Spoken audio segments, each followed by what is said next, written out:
এই গরমকালের আর একটি পছন্দের খাবার হচ্ছে এই লাউ। আর লাউ হয় বড়ি দিয়ে হয় আর মাছের মাথা দিয়ে।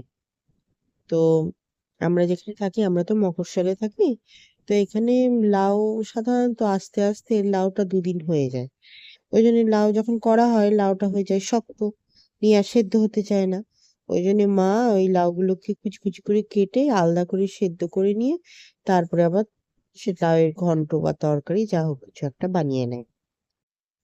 একবার আমি গ্রামের বাড়িতে গেছিলাম, মায়ের সাথেই গেছিলাম এক আত্মীয়ের বাড়িতে। তো যাওয়ার সময় দেখছিলাম মানে একজনের বাড়িতে এরকম লাউ গাছ ওপরে উঠেছে আর কচি কচি লাউ হয়েছে, বেশ মিডিয়াম সাইজে, গাটা পুরো সবুজ আর দেখেই মনে হচ্ছে কচি। এই ধরনের লাউ পাওয়া গেলে তো গোটা ভাতই খাওয়া হয়ে যাবে। ওই লাউ অল্প সামান্য একটু মশলা দিয়ে আর বড়ি দিয়ে যদি বানানো হয় তাহলে খুবই টেস্ট হয়, খেতেও খুব ভালো লাগে। আর এরকম লাউ খাওয়াও তো খুব ভালো, লাউ খেলে তো ওয়েটও কমে।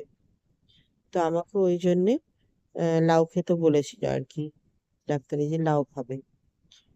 তো আজ এরকম লাউয়েরই তরকারি বানাচ্ছি। তো মাছের মাথা পড়েছিল, তো মাছের মাথাগুলো দিয়ে কি হবে, বাবা মাছ এনেছে, গোটা মাছ তো মাথা আছে, আবার আগের দিনেরও মাথা আছে। তো মা বললো তাহলে মাছের মাথা দিয়ে লাউটা তৈরি করিনি। তো আমি করছিলাম।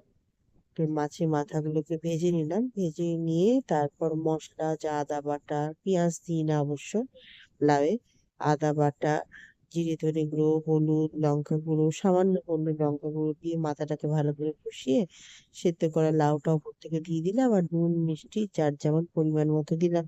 একটা ছোট্ট একটু টমেটো ছিল সেটাও দিয়ে দিলাম। ব্যাস এবার কষাবো, একটু ভালো করে টাইম নিয়ে কষাবো। তবে এখন বেশি কষাতে গেলে মুশকিল আছে, সিলিন্ডার পাওয়া যাচ্ছে না, তাই যতটা সম্ভব ইন্ডাকশনে তৈরি করাই ভালো। তো আমাদের এখনো ইন্ডাকশন আর কি শুরু হয়নি, অতটা ভাতটাই হয় খালি।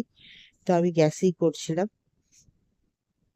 মানে যতদিন আমাদের তো ডবল সিলিন্ডার বাপের বাড়িতে। আমার আমি যেখানে থাকি সেখানে সিঙ্গেল সিলিন্ডার, আমার যে কি হবে সেটা আমি নিজেও জানি না। এখানে ডবল সিলিন্ডার একটা শেষ হয়ে গেছে আর একটা